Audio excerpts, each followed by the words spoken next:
Hello everyone, তোমরা আমার আগের ভিডিওতে দেখেছো যে আমরা রিহুর মুন্ডন করতে গিয়েছিলাম। তো সেই দিনই বিকেলবেলা আমরা একটু ঘুরতেও বেরিয়েছিলাম। তো এই বাইকগুলো দেখতে পাচ্ছ যাতায়াত করছে, রাত্রেবেলা কিন্তু এই বাইকগুলোই চলে। এখানে কিন্তু বিকেলবেলা কোনো রকম কোনো টোটো চলে না, সব নো এন্ট্রি করে দেয়। আর এই বাইক ভাড়া করে নিয়েছিলাম আমরা দুটো, কারণ আমরা তিনজন ছিলাম। ওই একজন গেলেও 100 টাকা, দুজন গেলেও 100 টাকা, তাই আমরা দুটো বাইক ভাড়া করেছিলাম। আর আমরা প্রথমে গিয়েছিলাম এখানে কাল ভৈরব মন্দিরে।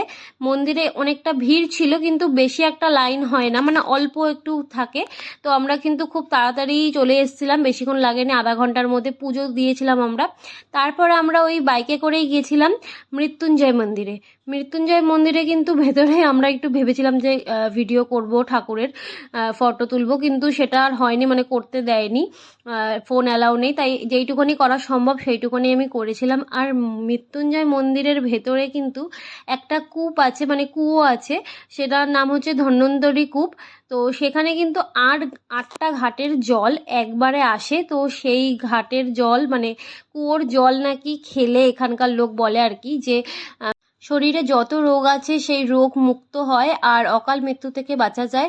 তো এখানে কিন্তু লোক বসে থাকে জল খাওয়ানোর জন্য, কেউ কেউ আবার বাড়ির জন্য নিয়ে যায় জল, কিন্তু আমরা আর নিয়ে যাইনি, কারণ আমরা তো দিল্লিতে যাব, তাই আর নিয়ে যাইনি।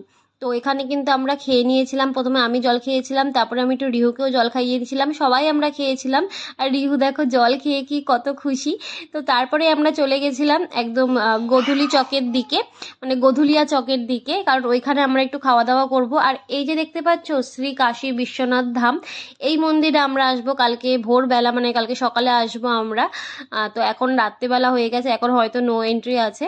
তারপরে আমরা চলে এসলাম খাওয়া দাওয়া করার জন্য গোধুলিয়া চকের সামনেই কাশী চাট ভান্ডার, মানে এখানকার চাট ফেমাস একটা দোকান চাটের। তো এখান থেকে আমরা চাট অর্ডার দিয়েছিলাম।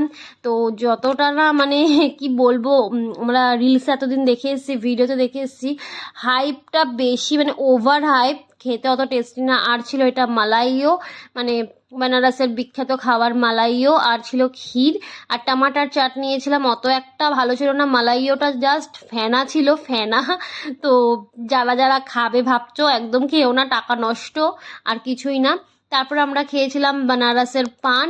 পানটা কিন্তু ছিল মিষ্টি পান, আর আমার বেশ ভালোই লেগেছিল খেতে, খুব একটা খারাপ না। তো চলো এবার যাই হোটেলের দিকে, গিয়ে ঘুমিয়ে